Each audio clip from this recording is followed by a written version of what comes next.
नमस्कार, मैं हूं प्रकाश चंद्र होता। लगातार पूर्व मुख्यमंत्री डॉक्टर रमन सिंह का देखेंगे तो चेतावनी आ रही है। चेतावनी किसे आ रही है? उन अधिकारियों के, जिन अधिकारियों के साथ वो 15 साल तक काम किए हैं। मैं इसीलिए इस बात को कह रहा हूं कि जिन अधिकारी, क्योंकि अधिकारी लगभग 30 साल तक नौकरी करता है, चाहे आईएएस हो, आईपीएस हो या आईएफएस हो। अमिताभ जैन डॉक्टर रमन सिंह के अंडर में पीडब्ल्यूडी के प्रमुख सचिव हुआ करते थे और उस वक्त वो बड़े डिसीजन लिया करते थे। अमिताभ जैन आज इस सरकार में, यानी भूपेश सरकार में मुख्य सचिव है। 2003 में जब रमन सिंह सरकार में आए, मुख्यमंत्री बने, तब दुर्गेश माधव अवस्थी यानी डीएम अवस्थी उस वक्त एसएसपी रायपुर, फिर आईजी बने, आईजी इंटेलिजेंस रहे, इंटेलिजेंस विभाग के मुखिया रहे, कई पदों पे रहे। आज वो भूपेश सरकार पे डीजीपी हैं। तो फिर किसकी ओर इंगित कर रहे हैं और कह रहे हैं तलवे चाटने की जरूरत नहीं है? किसको कह रहे हैं कि 2 साल हो गया है, 3 साल बाद हम वापस आएंगे, जब हम वापस आएंगे तब हम देखेंगे। ये जो बातें हैं, ये तलखिया 2 साल पूरे होते ही क्यों शुरू हो गया? क्या अब वार्म अप जिसको कहा जाता है, मैदान में उतरने से पहले जिस तरह से खिलाड़ी दौड़ भाग करते हैं उसी तरह की है, या फिर इसके पीछे अधिकारियों के ऊपर एक दबाव बनाने की है ताकि क्रियान्वयन जो हो रहा है, जो काम हो रहा है, वो रुक जाए? बातें क्या है? किन बातों को लेकर लगातार पूर्व मुख्यमंत्री डॉक्टर रमन सिंह कह रहे हैं, धमकी दे रहे हैं, चेतावनी दे रहे हैं अधिकारियों को? इसी विषय को लेकर अगले आधे घंटे तक हम चर्चा करेंगे। हमारे साथ 3 वरिष्ठ मेहमान भी रहेंगे, लेकिन चर्चा में जाने से पहले आइए सुनते हैं क्या बोले डॉक्टर रमन सिंह और उसके जवाब में मुख्यमंत्री भूपेश बघेल ने क्या बोले।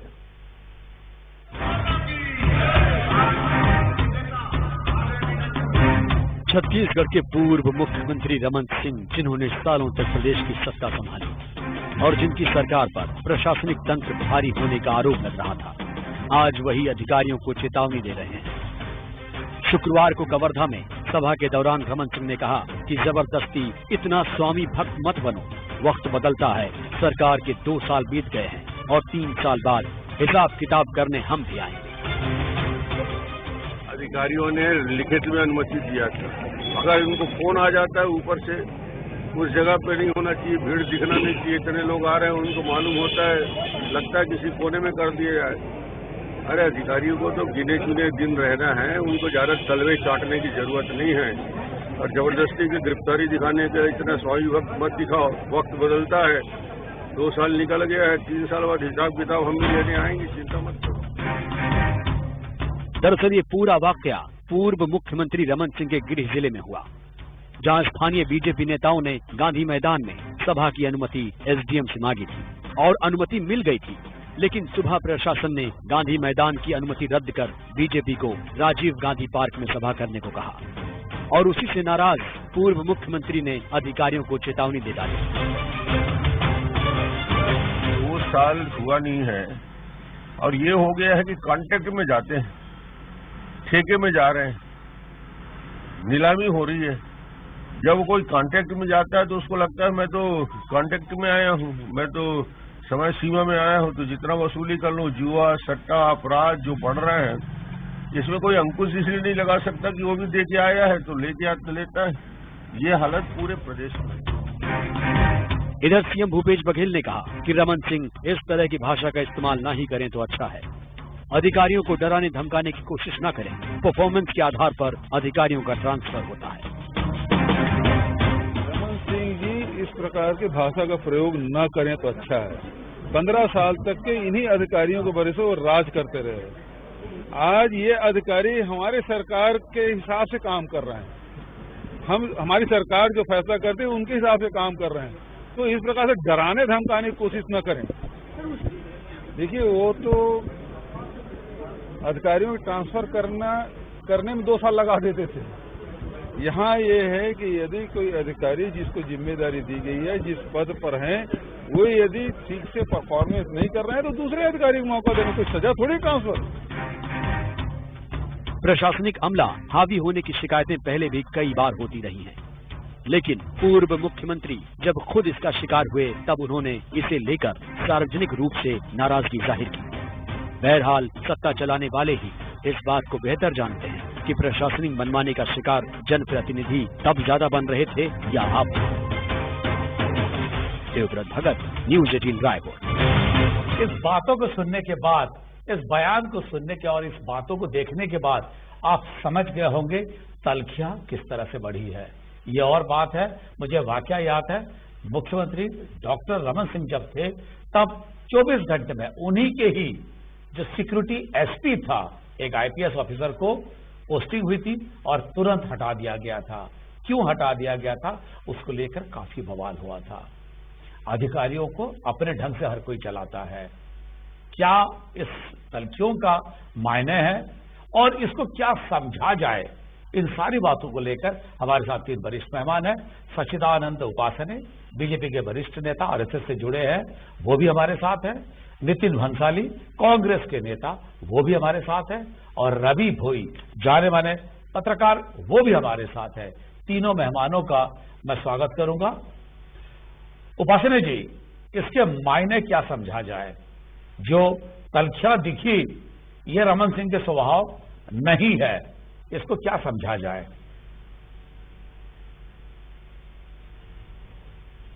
देखिए, आक्रोश स्वाभाविक है। जो व्यक्ति 15 वर्षों तक इस प्रदेश का मुख्यमंत्री रहा, उसके क्षेत्र में आप इस प्रकार से प्रशासनिक अधिकारी नियमों को ताक रखकर सत्ताधीशों के प्रभाव में, दबाव में, उनके तानाशाही रवैये के चलते इस प्रकार की कार्यवाही करें कि पहले सभा की अनुमति एक स्थान पर दें, फिर उसको रद्द करके दूसरे स्थान पर दें। ये कोई पहली घटना नहीं है इस प्रदेश में। उपचुनाव जितने हुए, चाहे बस्तर में हुए, चाहे मरवाही में हुए, अनेक प्रकार के प्रकरण इस प्रकार के आए कि कहीं पर सत्ताधीशों को सभा करने की अनुमति प्रदान कर दी गई। वहीं भारतीय जनता पार्टी के नेताओं को नक्सलवादी क्षेत्र होने का, नक्सल भय के चिंता के करते वहां पर भारतीय जनता पार्टी के नेताओं को, कार्यकर्ताओं को प्रचार के लिए नहीं जाने दिया गया। इस प्रकार की घटनाएं लगातार हो रही हैं कि प्रशासनिक अधिकारी थाने में रिपोर्ट किसके खिलाफ होनी चाहिए, किसके खिलाफ नहीं होनी चाहिए, उसमें किस प्रकार से मतभेद किया जा रहा है, किस प्रकार से दबाव की राजनीति हो रही है। कांग्रेस के लोगों के खिलाफ रिपोर्ट दर्ज नहीं होती है, बड़े बड़े मामले हो जाते हैं। और भारतीय जनता पार्टी के कार्यकर्ताओं के खिलाफ रिपोर्टें हो रही हैं, उनको जेल के सिक्कों तक भेज दिया जा रहा है। ठीक है। पत्रकारों के खिलाफ रिपोर्टें हो रही हैं, उनको गिरफ्तार किया जा रहा है। ठीक है। तो ये इस प्रकार से जो कार्यवाहियां चल रही है, ये इस बात को इंगित करती है कि जो अपने मन माफिक अधिकारियों को जो बैठाला जा रहा है, एक धंधा बना लिया गया है ट्रांसफर उद्योग, और इसी का दुरुपयोग जो है ये सत्ताधीश नितिन भंसाली जी अधिकारियों को नियमों के विपरीत काम करने के लिए कर रहे हैं और अपने। ठीक है, ठीक है, ठीक है। नितिन भंसाली जी, एक धंधा बना लिया गया है अधिकारियों का ट्रांसफर और पोस्टिंग को, ये बीजेपी आरोप लगा रही है। और डॉक्टर रमन सिंह कह रहे 3 साल बाद हम वापस आ रहे हैं, बदला ले लेंगे। क्या कहेंगे आप?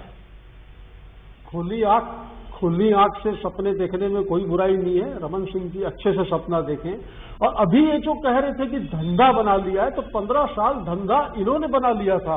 इस पूरे प्रदेश की हर, चाहे अधिकारी को कहें, चाहे कर्मचारियों को कहें, चाहे किसकी सरकार चल रही थी, मुझे बताने की आवश्यकता नहीं है। और मैं तो सम्मानीय सच्चिदानंद जी से पूछना चाहूंगा कि सुपर सीएम किसको कहते थे। तो ये जो बातें हैं, ये आज जो बयान डॉक्टर रमन सिंह जी के सुनने में आए हैं, 15 वर्षों तक मुख्यमंत्री रहे और अभी ये कह रहे थे धंधा बना लिया। जब इन्होंने धंधा ही बना लिया था सब जगह, तभी तो जनता ने 15 सीटों के लायक भी इन्हें नहीं समझा। आज का बयान डॉक्टर रमन सिंह जी का जो है, वो सत्ता हाथ से चले जाने के बाद एक कहते पीड़ा थी जो उनकी जुबान पर आई है। और ये बयान जो अशोभनीय है, निंदनीय है और शर्मनाक है, जिसकी हम निंदा करते हैं। आत्मविश्लेषण करना चाहिए कि ऐसी बात क्यों निकली उनकी जुबान से। ठीक है, कोई साहब, आप दोनों की बातें सुने। जब भूपेश बघेल जी के खिलाफ आरोप लगा था, जमीन उन्होंने अवैध रूप से कब्जा कर लिया है, खड़ी फसल को रौंदते हुए तब चेन डाली गई थी। कई मायने हैं यहाँ पे, पहली घटना नहीं है। अगर किसी को भाषण देने के लिए अगर सभास्थल बदल दिया गया, कई बार ऐसा रहा जब अंतागढ़ का चुनाव हुआ, उस वक्त भूपेश बघेल को वहां जाने नहीं दिया गया था अंतागढ़, और आखिरी में कांकेर में ही उनको गिरफ्तार कर दिया गया था, लाइट चली गई थी, कई बातें हुई थी। तो इन सारी बातों को अगर देखेंगे तो क्या लगता है आपको बोई साहब? देखिए होता जी, जिसकी सरकार होती है उसके हिसाब से मशीनरी काम करती है। ब्यूरोक्रेट एक जो सरकार होती है उसके मापदंड, उसके इशारे, उसके जो निर्देश होते हैं उस पर काम करती है। तो सरकार का आदेश का पालन करना मशीनरी का काम है, ब्यूरोक्रेसी का काम है, वो होता है, चाहे रमन सिंह की सरकार हो, चाहे भूपेश बघेल की सरकार हो। और यदि कोई परिस्थिति होती है, इस तरह की सभा बदलते हैं, इस तरह किसी को नामांकन नहीं भरने दिया जाता है, तो ये परिस्थिति के अनुसार फैसला लेते हैं और उसमें निश्चित तौर से बड़े अधिकारियों के मार्गदर्शन होता है, सरकार का निर्देश भी होता है, इसमें कोई इनकार नहीं कर सकता। लेकिन ब्यूरोक्रेसी को हमेशा ये देख के चलना पड़ता है कि प्रजातंत्र में सब बराबर हैं, सरकार में हो या विपक्ष में हो, तो उसके हिसाब से काम करना पड़ता है। लेकिन स्वाभाविक उनको सरकार के निर्देश का पालन करता है, क्योंकि सरकारी कर्मचारी हैं। जिसकी सरकार होगी उसका निर्देश का पालन करना उसका कर्तव्य है। और एक और बात बताना चाहूंगा, एक बिजनेस रूल होता है सरकार में, जिसके हिसाब से ब्यूरोक्रेसी या अधिकारी काम करते हैं। जी उपासना जी, एक बात बताइए मुझे, जैसे अक्सर ये कहा जाता है कि ये अधिकारियों को चलाना एक हाथी की सवारी है, अगर आप सही ढंग से सवारी नहीं कर पाए तो हो सकता है आप ही उसी के शिकार हो जाएंगे। 15 साल तक आप भी रहे सत्ता में, और अब अगर कांग्रेस जो आप कर रहे हैं उससे अलग कैसे कर रही है? उपासना जी देखिए, 15 साल हम इसीलिए रहे कि हमने प्रशासनिक अधिकारियों पर नियंत्रण रखा, सब प्रकार से नियमों को ताक पर रखकर काम करने की उनको कभी छूट नहीं दी। जिस प्रकार से इस प्रदेश सरकार में स्वयं मुख्यमंत्री कह रहे हैं कि सरकार के हिसाब से काम करेंगे अधिकारी, मतलब नियमों से काम नहीं करेंगे। जो शपथ अधिकारियों ने ली है वो नियम कानून उनके लिए गौण होंगे, सरकार जिस हिसाब से चलाना चाहेगी उस हिसाब से अधिकारी चलेंगे। स्वयं मुख्यमंत्री जी अभी आपके ही टीवी चैनल में उन्होंने कहा है। तो ये दर्शाता है कि अधिकारियों को जिस प्रकार से नियम के विपरीत, जो कानून है उसके विपरीत, जो उन्होंने प्रशासनिक क्षमता से काम करने की शपथ ली है उसके विपरीत काम करने के लिए जो दबाव की राजनीति है वो सरकार कर रही है। अधिकारी दो प्रकार के काम कर रहे हैं। जैसे मैंने कहा कि यदि यहाँ पर प्रधानमंत्री का पुतला जलता है तो कोई पुलिस के अधिकारी वहां पर उनको रोकने के लिए कांग्रेस के लोगों को नहीं आते हैं, उनकी कोई गिरफ्तारी नहीं होती है। लेकिन वहीं एक कांग्रेस के किसी नेता का या मुख्यमंत्री का पुतला जल रहा है, जलाने के लिए 4 लोग इकट्ठा होते हैं तो 50 पुलिस के अधिकारी वहां पर आकर सब प्रकार का बल प्रयोग करते हैं। कांग्रेस की यात्रा निकल जाए तो वहीं कोई रोकने वाला नहीं होता है। लेकिन भारतीय जनता पार्टी के कार्यकर्ता यदि आप जुलूस निकालते हैं तो सब प्रकार का प्रयोग नितिन भंसाली जी, नितिन भंसाली जी एरर बनाया जाता है। तो ये नियमों के विपरीत काम करके जो है इस प्रदेश में आतंक की राजनीति जो है, इससे आप सहमत हैं जो उपासना जी कह रहे हैं? मुख्यमंत्री जी ने, पूर्व मुख्यमंत्री जी डॉक्टर ने चेतावनी दी है सरकार को। बिल्कुल सरकार को तो चेतावनी नहीं दी है ना, अधिकारियों को चेतावनी दे रहे हैं ना। आज भी नहीं, अधिकारियों को चेतावनी, अधिकारियों को ये कहा गया है कि जो करना है नियम से करो। ये आप मत देखो कि सामने कौन है, नियमों के तहत काम करो। इनके जैसे खुली छूट देकर नहीं देकर रखी है कि किस तरीके से हाउस से कौन सरकार चलाता था। मैं नाम नहीं लेना चाहता कि सुपर सीएम कौन थे। यूथ कांग्रेस और एनएसयूआई के हमारे कार्यकर्ताओं की पीठ पे आज भी भारतीय जनता पार्टी के शासनकाल में हुए लाठीचार्ज के निशान हैं, जो हम नहीं भूले। बात बात पे लाठी चलाने वाले आज ये बात कर रहे हैं कि हमको प्रदर्शन को रोक के देखिए लॉ एंड ऑर्डर का जो अधिकार होता है, लॉ एंड ऑर्डर उस जिले का कलेक्टर देखता है, एडीएम देखता है। और वहां पर यदि कोई सभा होनी है या कोई पुतला जलाया जाना है, सारी चीजें नियमों से होती है, अनुमति दी जाती है, और सूचना दी जाती है, सारी चीजें यदि नियमों से करोगे तो कोई क्यों हटाएगा आपको। और कहीं कोई ऐसी बात नजर आती हो कि भाई यहाँ पर ये कार्यक्रम होने से कोई स्थिति बिगड़ सकती है, शांति भंग हो सकती, तो अधिकारी नहीं, बट एक बात बुनियादी बात पे आए कार्रवाई कर रहे हैं सर, बुनियादी नहीं बंसाली जी, बुनियादी बातों पे अगर आए, उपासना जी कह रहे हैं कि सरकार का मतलब आपके व्यक्तिगत है, क्या वाकई ऐसा है या फिर जिस तरह से वो चला रहे थे उसी तरह से आप चला रहे हैं, इसीलिए ऐतराज है? देखिए, वो जिस तरह से चला रहे थे, तो मैंने कहा ना कि जनता ने 15 वर्षों में 15 सीटों के लायक भी नहीं समझा। हमें पता है जनता से नाता है। और अच्छा उपासना जी,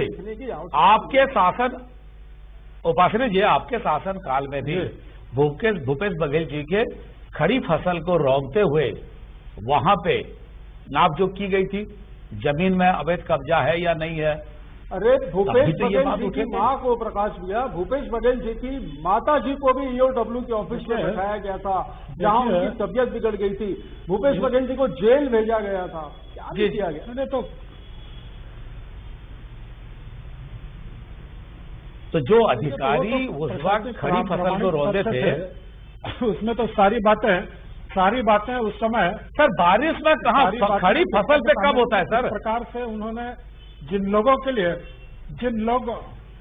नहीं ये सरकारी फसल को नहीं नौका गया था, नाप जोक करना बात है। तब जोगी कांग्रेस के लोगों ने आरोप लगाए और आपने बिल्कुल उत्साह दिखाया। कहीं भी नहीं, ये तो आपके उदाहरण दिख रहे हैं। उस समय तो आरोप की राजनीति होती थी, झूठ की राजनीति कांग्रेस की फितरत में रहा है। झूठ बोलकर तो सरकार में आए हैं, सारा फर्जी काम करके तो सरकार में आए हैं। आप कह रहे हैं कि खड़ी फसल को नहीं रोका गया था, जारी करके तो सरकार सर बारिश में फसल जब भी तब फर्जी पर डिबेट करवा रोका गया था। उन्होंने जो गलत काम किया था, गलत काम किया गया था, सब प्रकार से अवैध कब्जे किए गए थे। यदि अवैध कब्जे के खिलाफ कार्रवाई सरकार करती है तो ये कौन सा गलत काम है कि एक प्रदेश सरकार का एक मंत्री, तो कौन सा कोर्ट ने कहा? सर किसी कोर्ट का तो आदेश नहीं था। गरीबों की जमीन पर आपकी सरकार राजस्व रखते थे, राजस्व न्यायालय के नामांकन के सारे प्रकरण, सारे जिन लोगों के लिए भूमि थी उस भूमि की योजना बनी हुई थी, उस स्थान पर उनके आवास बनाने की योजना बनी हुई थी, उनके लिए योजनाएं थी, उसको आपने अपने निजी उपयोग के लिए ले आए। इतनी बड़ी भूमि को अच्छा उस वक्त एक अधिकारी के खिलाफ मैं और एक एग्जाम्पल देता हूँ उपासना जी, गरीबों का आवाज। उपासना जी मैं और एक एग्जाम्पल दे रहा हूँ। जिस जमीन को लेकर एक ईओडब्ल्यू में एफआईआर हुआ, उसी तरह का एक वरिष्ठ अधिकारी के खिलाफ भी हूबहू वही आरोप था, उनके ऊपर कोई कार्रवाई नहीं हुई।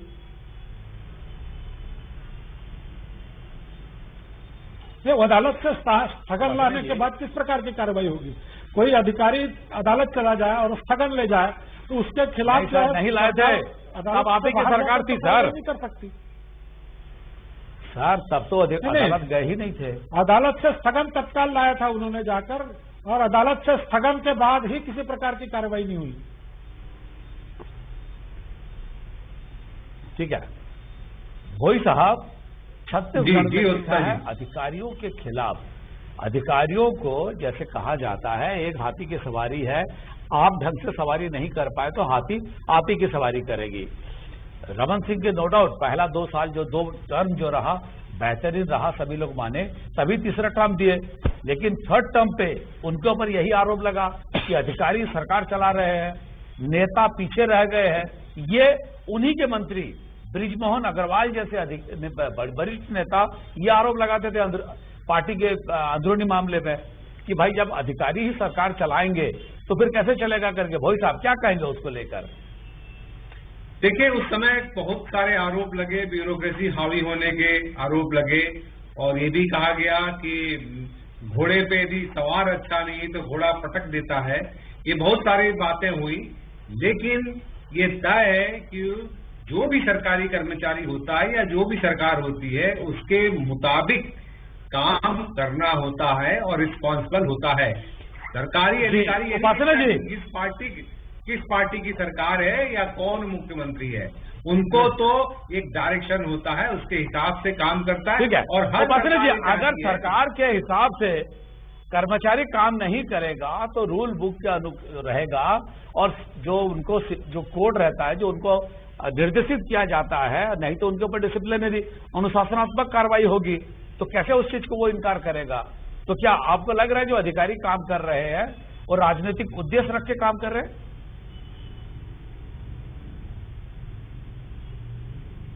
निश्चित रूप से जिस प्रकार से इस सरकार के आते ही अधिकारियों पर ये आरोप लगे कि वो राष्ट्रीय स्वयंसेवक संघ के स्वयंसेवक के नाते काम कर रहे हैं और भारतीय जनता पार्टी के कार्यकर्ता के नाते काम कर रहे हैं, तो ये जो विभाजन इन्होंने अधिकारियों का इस प्रकार से वैचारिक रूप से किया, तो इनकी भावना ही इस अधिकारियों के प्रति, अधिकारी तो किसी पार्टी के नहीं होते हैं, अधिकारी तो जो सरकार आती है। बट अमिताभ जैन, दुर्गेश माधव अवस्थी, ये दोनों तो सर आप ही के टाइम पे प्रमोशन पाके वहां तक पहुंचे। इसका मतलब आप मतलब आप खुद एक्सेप्ट कर रहे हैं उपासने जी। तो वो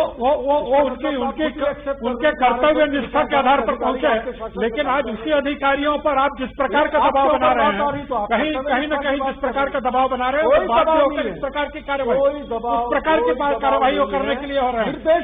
आप जिस प्रकार की अधिकारियों को आप भूल जाओ 3 वर्ष का शासन, जब नंद कुमार साहब के दोनों पैर तोड़ दिए गए थे, कोई प्रजातंत्र में अपनी बात लेकर सड़कों पर आपने झंडों से नितिन भंसाली जी और रवि भोई जी, तीनों मेहमानों को मैं यही रोकूंगा। आज हमारे पास समय बस इतना ही है, लेकिन ये तय है आप अधिकारियों को राजनीति की धुरी में अगर लाएंगे, विवाद के बीच में रखेंगे, तो निश्चित रूप से ये मामला कहीं और जाता है। निश्चित रूप से जो अमला तंत्र होता है, जो भी जबकि सरकार रहती है उसी के हिसाब से काम करती है। अपनी विचारधारा, अपने जो विचार है, वैचारिक जो भी उनका झुकाव है, वो अपनी जगह पर रहता है। लेकिन सत्ता संभालते वक्त किसी भी जो सरकार रहती है या दल रहता है, वो चाहता है उन्हीं के पार्टी के जो कार्य योजना है, जो घोषणा है, उसका कैसे बेहतर क्रियान्वयन हो। अगर कोई तलवे चाटने जैसा शब्दों का प्रयोग करता है तो शायद वो दर्शकों के ऊपर है कितना सही है और कितना गलत है। आज समय हो गया है, सोमवार को फिर मुलाकात होगी, लेकिन ख्याल रखिए आपके आसपास अभी भी कोरोना है, भीड़ से दूर रहिए, हाथ धोते रहिए, बिना मास्क कहीं भी नहीं जाए।